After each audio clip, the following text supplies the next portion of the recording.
out of the other cup competition that you had a chance of winning this year? What's going through your mind, mate?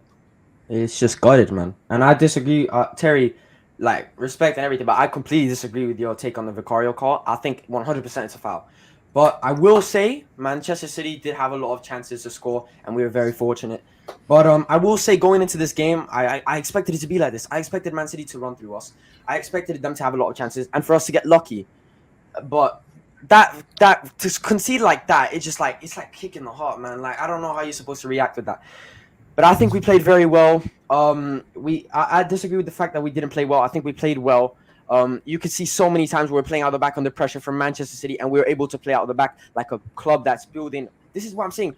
Jurgen Klopp has just announced today that he's gonna let go of Liverpool next season.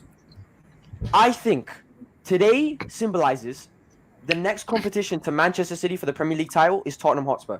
The fact that we can go toe to toe with them for 90 minutes and just concede a last minute goal like that, it's just heartbreaking. It just shows to you we are Manchester City's next competition. And today it just symbolizes that. Like, take a screenshot of when Ange Postecoglou is hugging Pep Guardiola in the beginning of the game, because that's gonna be like the story for the Premier League for the next 5 years. That competition. But listen, there's a couple of things. There's a couple of things I need to challenge. First of all, we'll come to the Vicario situation. You've just lost at home to City. No trophies this season again. Well, we don't know that. You had one shot on goal, and your reaction to that is we are replacing Liverpool in the Liverpool City rivalry in the Premier League. Terry, you have to remember we're going in a game here against the treble winners. These men just came off winning the Champions League. They just came back from winning the Club World Cup. We were out here playing without our main man, by the way, Manchester City's owners. They're under a lot of screws in Scousi, but the real Manchester City owners, Hyun-Min Son, he weren't here today. And we were playing with Højbjerg in midfield. The guy was a fraud. Did you see him every time the ball came to him? I was like begging, just don't pass him the ball. Every time the ball comes to him, he messes it up. We played Man City until the end of the game, 0-0, without a competent midfielder and without Son. Obviously, we're not going to have a clinical in the final end when we don't have our best attacking player. Maddison came on at the end, by the way. We didn't have him for most of the game. We had Kulusevski playing as a cam. Like, we were playing without a lot of players, and we still were able to hold off Manchester City. And I hear that they were playing also without KDB for a long time. Played a lot of the game without Haaland. But still, they are a very good team. And we haven't built a backbone for our team yet. This is just the start of our process. And look how we're able to control City with two of our best players out. I hear that. Hamza, I want to come to you. When you got Spurs tonight, do you feel like this is the beginning of the next big rivalry in English football? No, not at all. What a joke. No, absolutely no. No way. It can't be, man. It's a laughable thing. Like, no way. They're not our standards. There's no way. They have to first win something like a trophy at least and to come and sit with us. Because they at least have to win at least a Carling Cup or FA Cup. But these guys, I don't believe. You see, the thing is, Tottenham, okay, they're a good team, the way they're playing, but they haven't got that experience to win things. And you haven't even won a single trophy. And you see them, the way that they bottle. Romero is a World Cup winner, mate.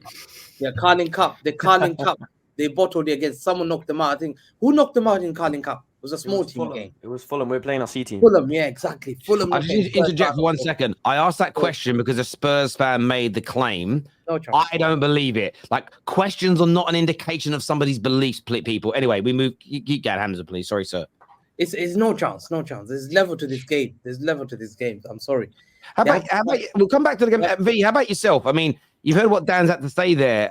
I mean, do you get where he's coming from? Do you believe that's the case? I get where Dan's coming from. It's because it's optimism. Like, he's seeing a lot of positives within his club. And I mean, I'm on the opposite end here with regards to Professor Hamza, because I'm watching what Tottenham's been able to do, what the Spurs have been able to do without winning. Without winning, look at what Levy's been able to do in terms of financial. They're set. They've got that in place. They've got their manager in place. Now what they need to do is now get the tradition or break that voodoo or hoodoo, whatever, and get a trophy. So if he's looking at the landscape and he's seeing Klopp is gone next season, I'm probably not rating Arteta. I'm probably not rating Eric Ten Hag, whether he's going to be here or not. I'll take my chances against Unai Emery. If he's looking at the landscape, I can understand his optimism. But to say that he's going to be there with City, I disagree with. But to say that he's going to now separate himself from the pack, go ahead, Dan. Go ahead. So who do you see as your competition? Because Liverpool's coming off like your race now. who do you see as that person that's going to compete with you for the next couple of years? Yeah, but you don't know that, Dan. Now that they're because just going to fall off. How about Liverpool get a better manager? How about Liverpool Yeah. get actually a good manager? How about that one? How about But it's Liverpool gonna actually stay take time. It's gonna take time for them to What do you build mean something, unless it's Come on, No, because it's not. It won't take time. Dan. Liverpool have already got something built. There's no rebuild at Liverpool with a new manager. It's a new manager who's going to you come can't in. do that. No, that's mate. No, That's how you can't bring somebody else, another manager, and then just Hang on. I'm really sorry to say this. This is how clubs are structured these days. It's why Man United fans have been screwing for a decade, saying, why do we keep doing manager projects rather than the club having an ethos and a philosophy, and you just bring managers in like Real Madrid, like Bayern Munich, like Ajax at a smaller level, like Brighton, by the way. Brighton only hire a specific type of manager. City are not going to go from Pep Guardiola to a Conte and do a whole new rebuild of a 23-man squad over a 3-year period. It will be somebody never as good as Pep that will pick up and be similar to Pep in multiple ways, so you don't have to rejuvenate everything. That's what a rebuild is. You rebuild when you're bad, you build a foundation, and then you just add to it each time. This idea that Liverpool are going to have to suddenly go for a 4-year rebuild when Klopp leaves, don't kid yourself. That's not what Liverpool are going to do. They're not going to do that. The only thing is, I think a whole bunch of the backroom stuff is going as well. So I think that's the only maybe like at the end of the tunnel. His coaching staff are all going because in 6 months to a year, isn't the guy York something is going? But he's part of Klopp's team, right? Klopp's team are going because they're going to take over another club or international team at some point, right? So of course they're all leaving. I want to get back to the game for a minute. A lot of Spurs fans are saying they were robbed. Young Daniel has said it. I need to ask you, Young Daniel, and then I'm going to go to Watchy, then the City boys. We're obviously going to talk Chelsea as well. Why do you think you were robbed, and why do you think it was a foul on Vicario? I think you could see. I forgot the player that was in front of Vicario. I think it was Kyle Walker. Was it Kyle Walker? Diaz. Diaz. Diaz he had fallen, and Vicario was trying to get up, and you could see that in front of him, he has Diaz stood in front of him that's blocking him from standing up.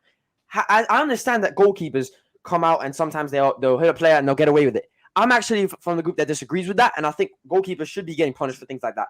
So I think that goes out of picture because I don't think two wrongs should make a right. Two wrongs should make a right. I think in those situations, you're blocking the goalkeeper from getting up and doing his job of saving the ball. It's very similar to the Kanji one on Alisson, and I think genuinely, I don't know what you see there. You have Diaz stood in front of you. You're trying to get up, and he's stopping you from getting up. Then they get the scrappy touch into the back of the net, and they go off to celebrate. Like Vicario can't do anything from there. He's getting blocked off from standing up from Diaz, and that should be a foul for me. How about yourself, Watchy? Do you think that was a foul at the end? Do you think that Spurs were hard done by with that decision? I don't know, mate. Yeah, I think it's 50-50. I think if it was given, fair enough. But if it's not given, I don't feel as strongly about it. I just feel that tonight it was a really below par performance.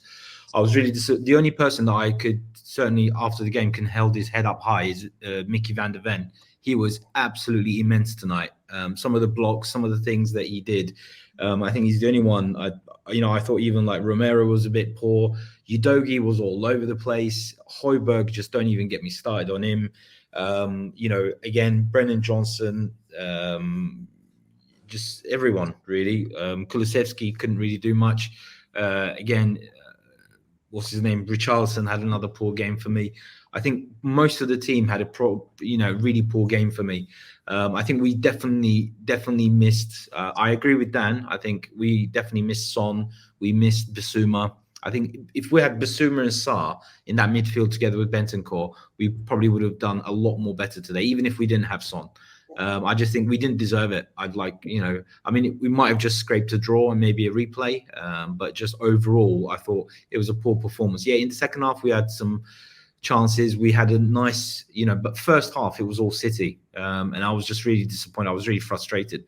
Fair enough, Maddison, it's his first game back. But I thought, he brought him on way too late as well. I think I have to ask him. I love Ange, I'm not criticizing him.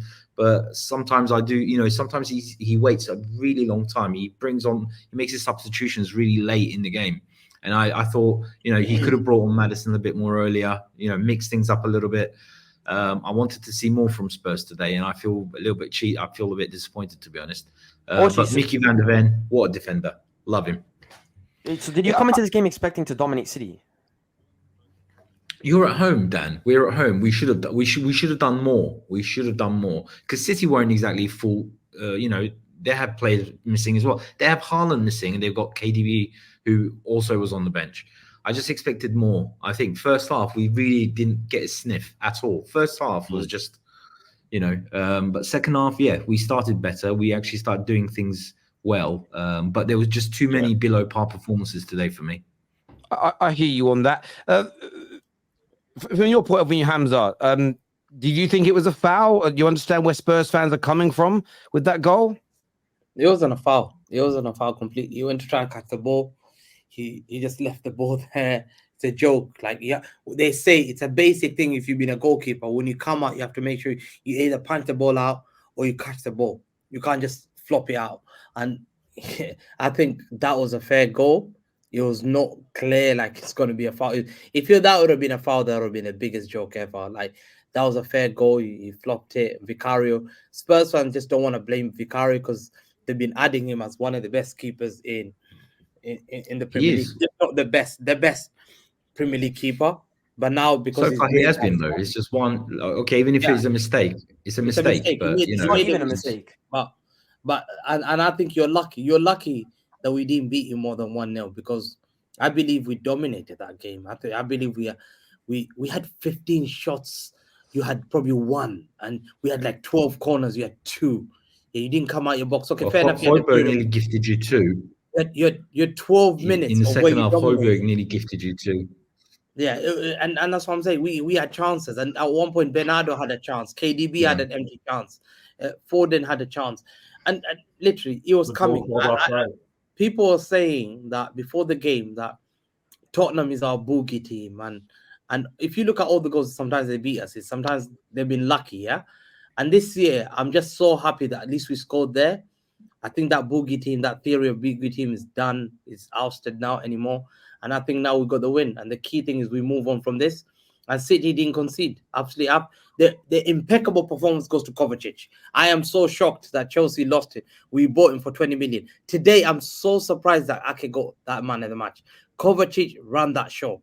Ahead of KDB, ahead of Rodri, ahead of all our players. Kovacic, fantastic. Like the last couple of games, if you want be watching City, Kovacic has raised his level that even Chelsea fans are asking me. We've never seen him play like that for Chelsea. He was absolutely amazing. He was driving the ball. You are such a fraud, man. 3 weeks ago, what are you talking about, bruv? You're such a fraud. What's wrong with Kovacic? Hamza's not wrong. Like, you called him a flop brilliant 3 that weeks game. ago. He called Yeah, him a flop. Kovacic is the best player. Runs. I'll come back to you in a minute. V, just I don't want to go off this Vicario situation. A lot of Spurs fans online. I've seen a lot of Man United fans as well. Mark Goldbridge and the like. I think reading this here saying it was a foul. VAR should have intervened. My boy Kaz is saying it. Do you feel that you got a lucky one tonight and the Spurs, got a little robbed? I don't know. If they're gonna look at this goal and say it's a foul, it's so inconsistent, man. I don't know how to judge it. I'm watching it real time. I watched it in slow-mo, and I didn't think there was enough there for it to be a foul. I didn't even think there was enough there to be a foul when they called off the goal against Alisson when we played Liverpool early in the season. But there you go. Yeah. Like this, we played well enough to win that game. I think Spurs are probably feeling like they were done wrong because let's play an extended game. Let's play at the Etihad and see what happens. But that game today, we deserve to win it. And I think that goal was a result of the constant pressure we were putting them under. And if it's going to be another soft keeper can't be touched call, then what's happening to this game? Really, what's happening to this game if that's going to be a foul? I hear you on that.